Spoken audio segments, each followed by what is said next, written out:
Hey guys, today I'm going to show you all the books that I'm hoping to read in November.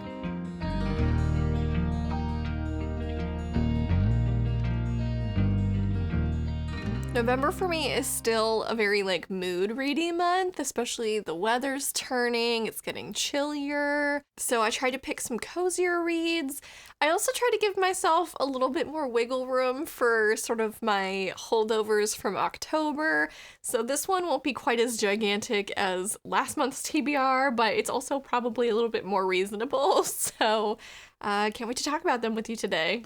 First up, we have a new release romance, and that is Well Matched by Jen DeLuca. This is the third book in the Well Met series, and it's a series of romance books that takes place in, I believe it's Willow Creek, North Carolina, and all these characters are sort of involved with this town's Renaissance festival, and it's just such a cute, cozy setting.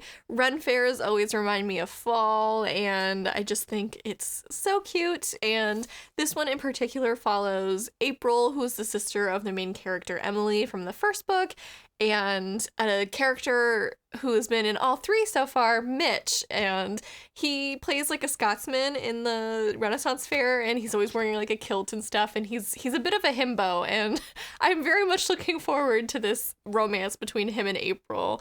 I believe this has like a fake dating trope element to it. As with many fake dating circumstances, it leads to real feelings. So I'm very curious about this one. April's also a single mom, so that's always an interesting sort of element. You don't see that in a lot of romance books, and I'm really curious to see how their romance plays out, and I think it's going to be the perfect cozy fall book. I've also really been enjoying novellas lately. I think it's really fun just to sit down in one sitting and read like a whole story.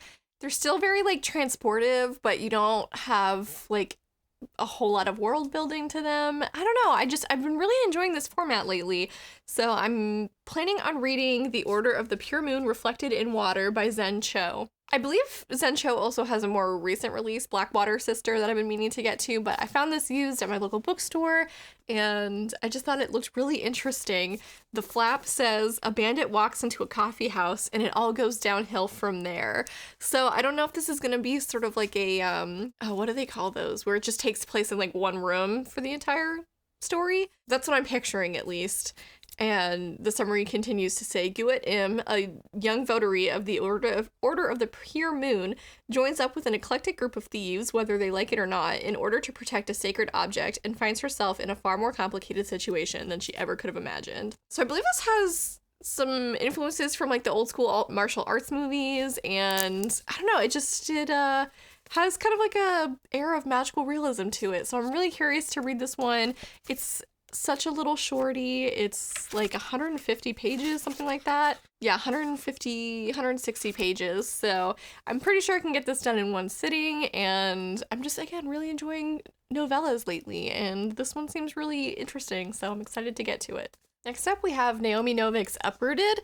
I read Spinning Silver, I believe, earlier this year. I want to say January or February, and that one had perfect winter vibes, and this one is giving me the same kind of feeling but for fall, so I think this is gonna be a really great November read. It's a fantasy. There's a dark, spooky forest. There's, I believe, a sorcerer named the Dragon, and I don't know, it feels like such a fairy tale.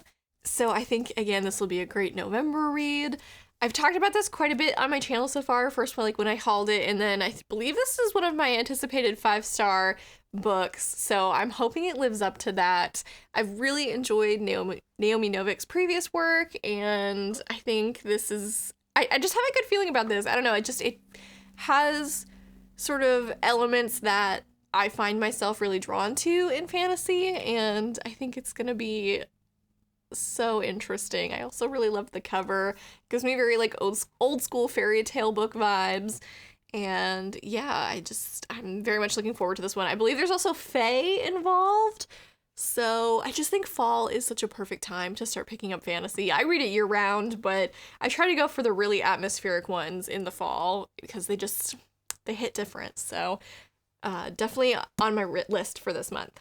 This next one is a bit of a holdover for my love of Gothic horror this year, and I was going to try to get to it in October, but I have too many other books, and where I just picked this one up, it didn't quite take priority over the ones that I planned to read, but that is Plain Bad Heroines by Emily M. Danforth. This book actually came out last year, but I wanted to pick it up in paperback. This is like the perfect floppy paperback. I just want to take a second to admire that.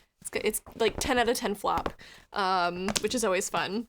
And it's kind of a beast, so I'm glad that I picked it up in paperback because it makes it a little bit more reasonable to carry around. This is clocking in at like over 600 pages, so definitely gonna be a bit of a challenge to get through. I'm hoping I can find the audiobook from my library to kind of help me plug along with this. This caught my eye when it first came out, and I've been wanting to read it for a while, so I believe it has a sort of haunted school element to it, and there's dual timelines. So one part of the story takes place in 1902 at Brookhant's School for Girls.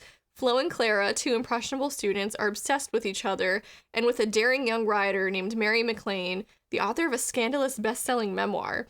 To show their devotion to Mary, the girls establish their own private club and call it the Plain Bad Heroines Society.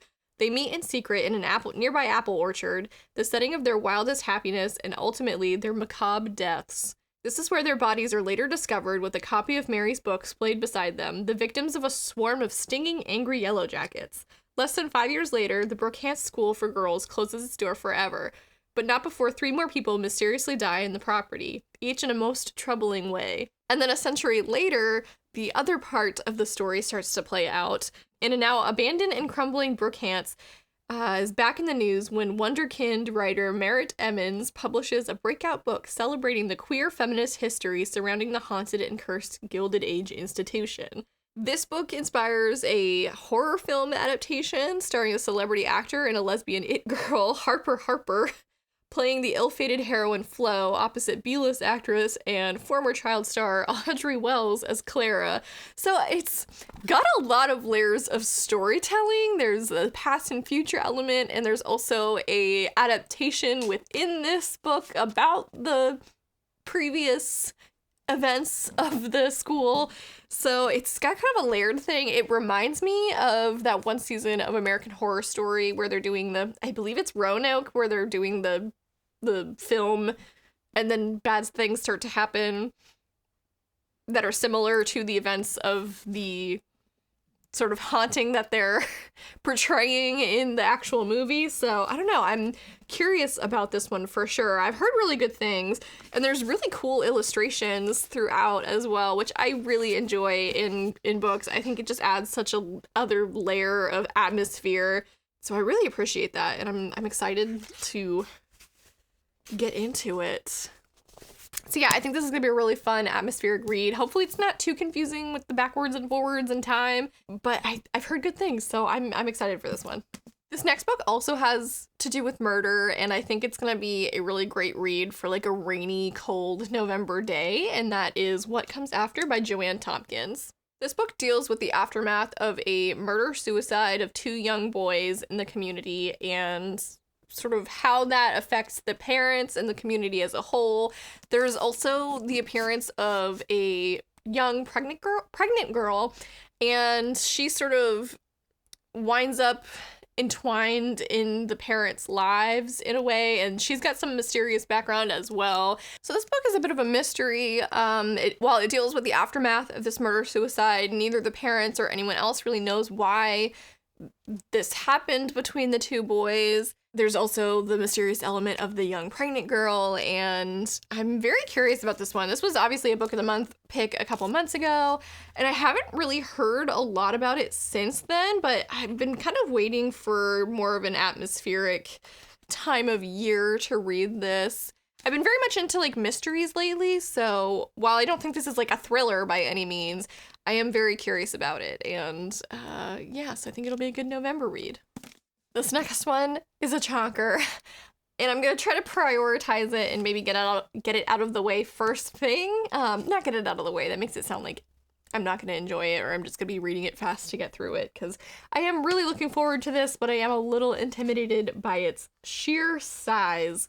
It is 730 plus pages, and that is Empire of the Vampire by J. Kristoff. This came out last month, and again, was one that I was kind of hoping to get to in October, but it was not going to happen. Look at this beast. Again, I'm going to try to read this first just to make sure that I have time to actually get to it this month, because I am really curious about it, and this is kind of big right now, so I don't want to get spoiled on anything.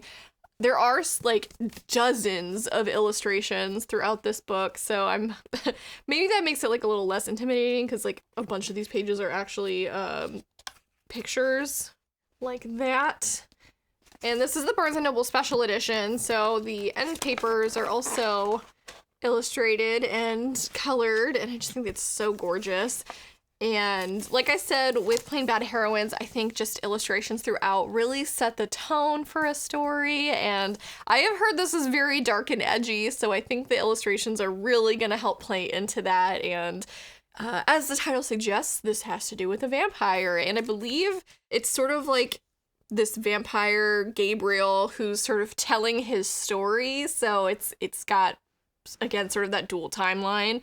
And the flap says, "It has been nearly 27 long years since the last sunrise. For nearly 3 decades, vampires have waged war against humanity, building their eternal empire even as they tear down our own. Now only a few tiny sparks of light endure in a sea of darkness.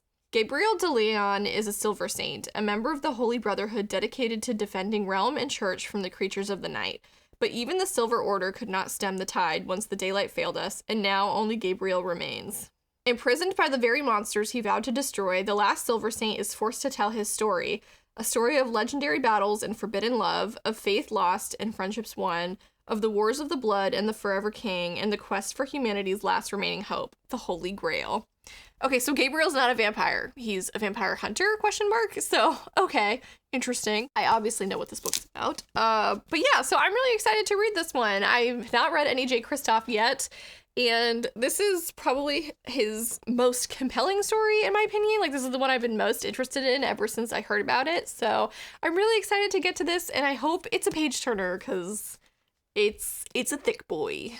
And last up, we have another book that I'm hoping to buddy read with my best friend Stephanie. Our last book was Six Crimson Cranes, which I can put up here a link to the video in which we both read and discussed that.